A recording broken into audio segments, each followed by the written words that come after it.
बच्चों, चित्रालेख के पश्चात हमारा अगला चैप्टर है 16 का प्रतिरूप यानी कि आकृतिबद्ध। इसका अर्थ क्या होता है बच्चों? बहुत ही सरल चैप्टर है ये, और ये बहुत छोटा सा ही चैप्टर दिया है आपको, केवल इस प्रकरण को समझने के लिए और आपको इसके बारे में जानकारी प्राप्त हो इसके लिए।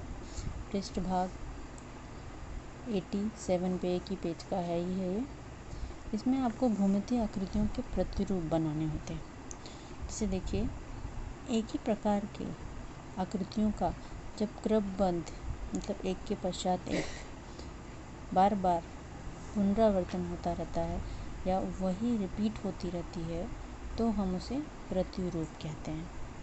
यहाँ पे देखिए कुछ आकृतियाँ, कुछ अलग प्रतिरूप आपको दिए हुए हैं, ध्यान से देखिए इसे। देखिए यहाँ पे ऊपर की तरफ एक त्रिकोणाकार चित्र बनता जा रहा है, उसके पश्चात ये वृत्त, फिर वर्ग, वृत्त, वर्ग, वृत्त, वर्ग, तो अगला क्या होगा? बिल्कुल वर्ग, फिर उसके पश्चात वृत्त। तो यही श्रृंखला चलती रहेगी। इसी प्रकार यहाँ पर भी दिया है, ये जो क्रम है इसके पश्चात ये क्रम और फिर पुनः यही क्रम। देखिए एकदम हूबहू है। फिर पुनः ये क्रम, फिर पुनः ये क्रम, फिर पुनः यह क्रम। अब अगला क्या होगा? ये वाला क्रम यहाँ पे होगा। तो इसी को प्रतिरूप कहते हैं बच्चों, यानी कि एक तरह की डिज़ाइन जो अक्सर हमें देखिए साड़ियों के बॉर्डर पर, ड्रेस के बॉर्डर पर या किसी विशेष प्रकार के दीवारों पर जब हम प्रकृति या किसी तरह का चित्र निकालते हैं तो एक ही तरह की डिज़ाइन बनाते चले जाते हैं। इसी तरह के भूमितीय आकृतियों के इस श्रृंखला को, इस पुनरावृत्ति को प्रतिरूप नाम दिया गया है। आकृतिबद्ध कहते हैं इसे।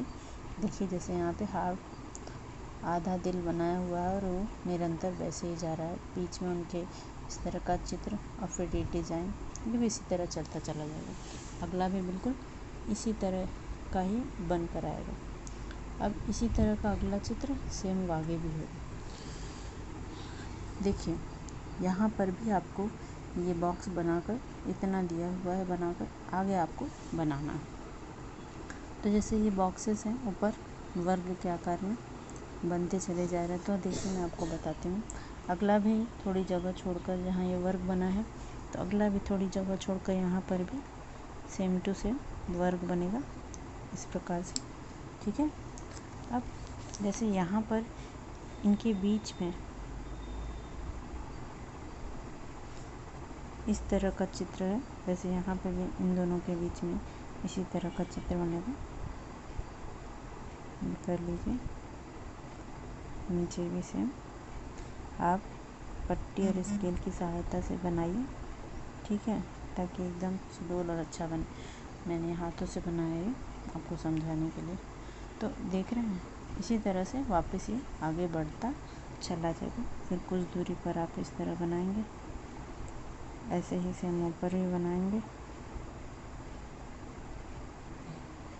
और फिर इनके मध्य में इस तरह की आकृति फिर से बन जाएगी। ठीक है बच्चों, तो उचित है आपको अच्छे से समझ में आ रहा होगा कि आकृतिबद्ध का क्या अर्थ होता है। ठीक है।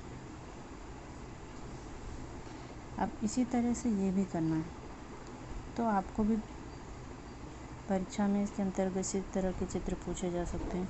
सेम आप यहाँ पर भी ऐसे इस तरह से बनाते चले जाएंगे, बनाते चले जाएंगे और फिर यहाँ पे भी नीचे की तरफ भी इसी तरह बनाते चले जाएंगे और फिर वापस से सर्कल, फिर चौखट, फिर सर्कल, फिर चौखट। तो इसे आकृतिबद्ध कहते हैं। आकृतिबद्ध के अंतर्गत इस तरह की प्रतिरूप हमें नज़र आती हैं। उम्मीद है बहुत ही सरल है, बहुत ही सुलभ है। इस तरह की चित्रकारी आप करते आ रहे हैं, तो इसमें कुछ रखा नहीं है समझने के लिए, बस एक डिज़ाइन है जिसे आपको कंटिन्यू करते जाना है। पीछे के भागों को देखते हुए ही हमें आगे के भागों को करना है। ठीक है बच्चों, धन्यवाद। मैं इससे संबंधित आपको स्वाध्याय दूंगी, आपको भी हल करके अच्छे से दिखाना है। धन्यवाद।